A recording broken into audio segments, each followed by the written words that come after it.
Hi everyone, today we're going to continue with nomenclature and talk about polyatomic ions.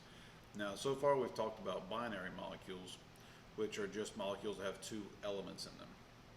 Today we're going to talk about what happens when you get more than two elements. So polyatomic, that means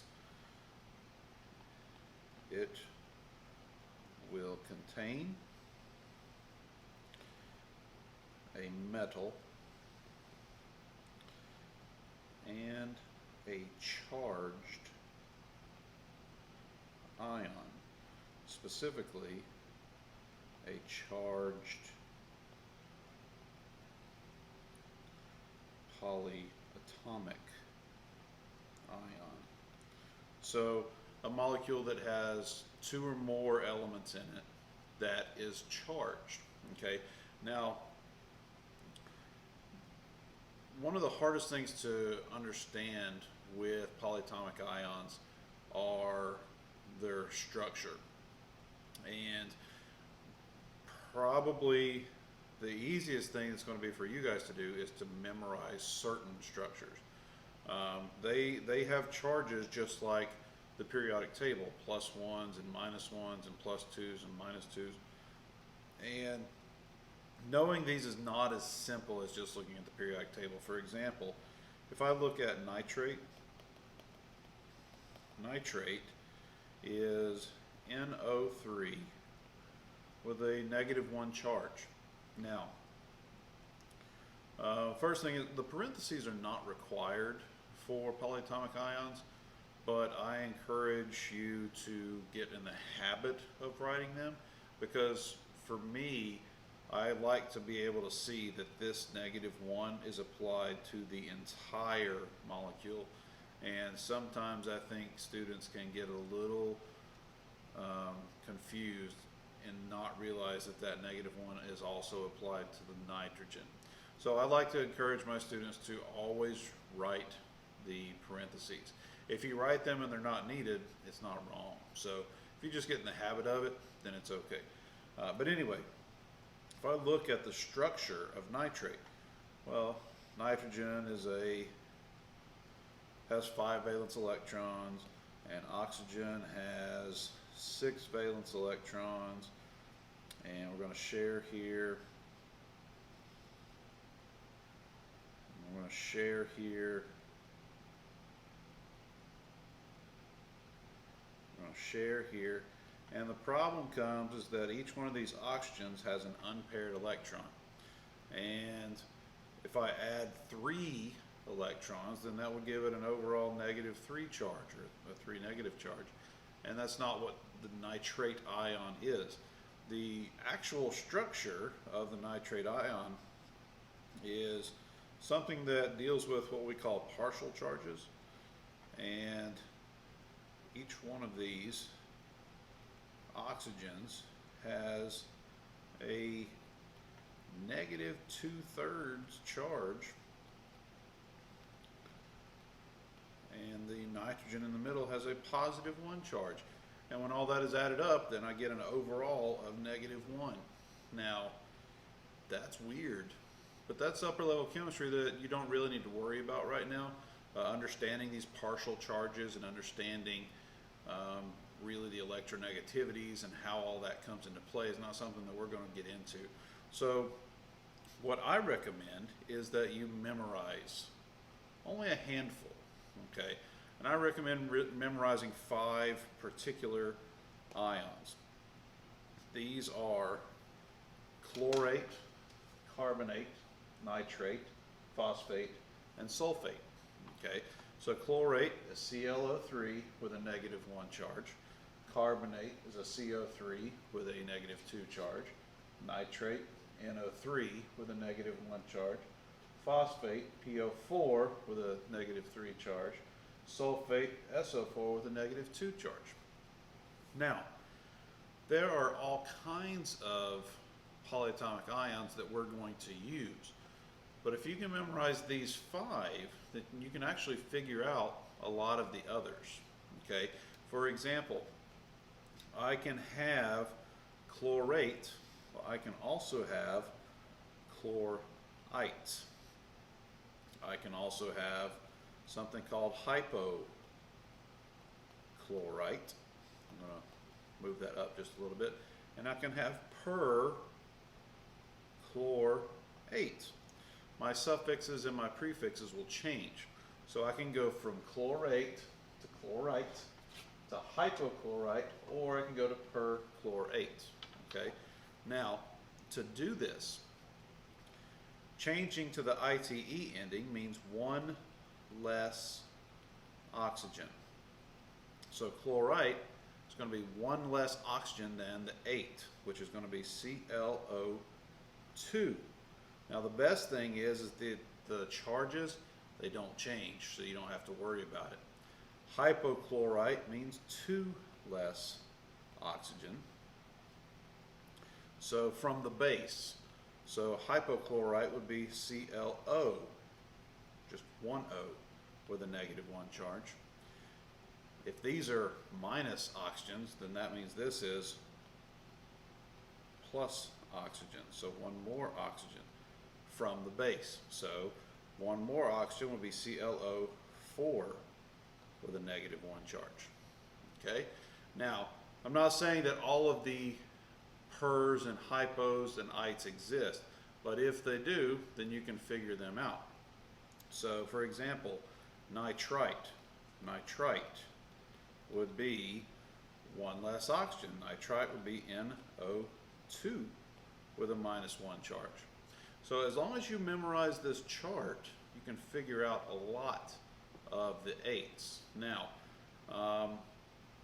you can go a little bit further and memorize kind of the periodic pattern of the 8s.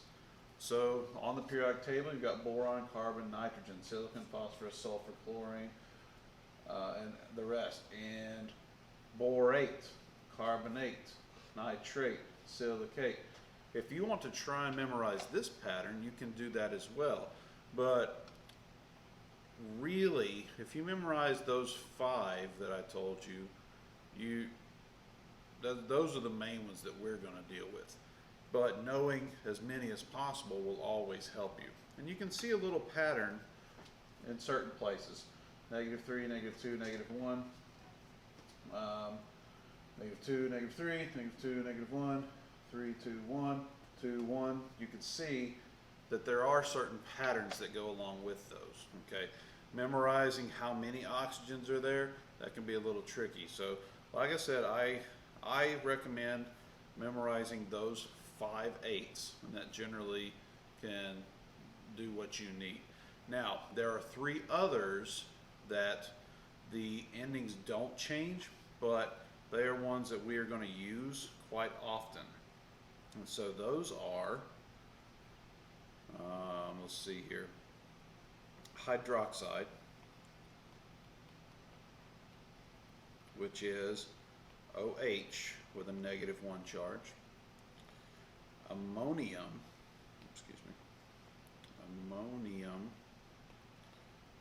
which is NH4 with a +1 charge.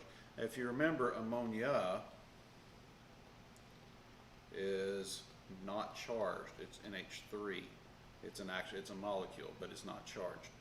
Okay, so ammonium is NH4 with a +1 charge. This is actually the only cation that we're going to deal with that you need to worry about. Okay, so it's a cation, it's written first, so sometimes it can look a little funny when you're writing those formulas if you're not used to it. And the last one I want to talk about that I think that you need to make sure you know are the prefix bi, the suffix ate ions. So for example, bicarbonate. Bicarbonate is the addition of hydrogen. So if I have carbonate is equal to CO3 with a -2 charge. Bicarbonate is HCO3, and one of the negatives goes away. So bicarbonate, bisulfate, biphosphate, you can have these. There is also, these are traditionally called hydrogen carbonate. So seeing hydrogen carbonate is the exact same thing as seeing bicarbonate. Or hydrogen phosphate is the same thing as biphosphate. All right, so seeing that one prefix is something that can throw people off. So make sure that you memorize the 5-8s, hydroxide ammonium, and the bi-8s. Okay? Let's see. Well, let's look at some formulas. So this is just like our ionic formulas. We're going to use our charges and switch our exponents. So let's look at first calcium plus chlorate. Calcium plus chlorate. Calcium is a +2. Chlorate is ClO3 with a -1. And we're going to switch our numbers. So Ca1, you don't write ones, ClO3 with a 2. Now this is why I recommend to people to write those parentheses, because that 2 goes to that entire ion. So the actual formula, if you're looking at this, you've got this ion and you've got a whole nother chlorate ion making this whole molecule. Okay, so there are 2 of the entire chlorates. If you were to distribute that, that means there are 2 chlorines, and now there are 6 oxygens. So it's very important that you understand how many numbers of atoms that are there. That's going to be really important next unit when we're talking about balancing. Okay, so anyway, to name this CaClO3, 2. Naming it is really easy because you just name it what the things are. This is called calcium chlorate. That's it. All right, let's look at another one. Let's do sodium plus, sulfate. Sodium is +1, sulfate, SO4 with a -2. Put them together, switch your numbers. I have Na2SO4. Name it.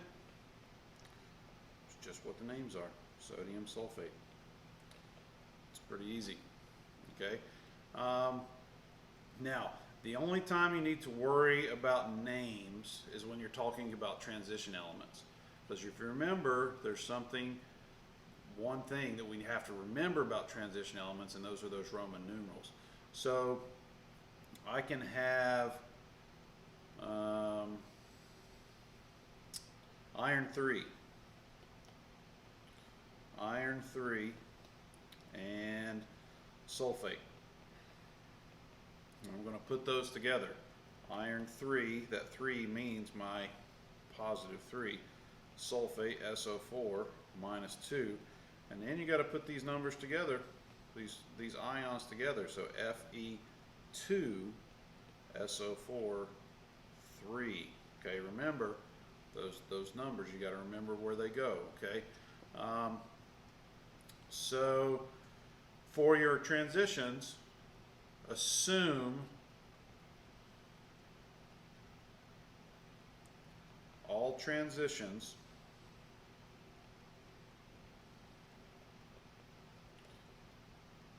are a +2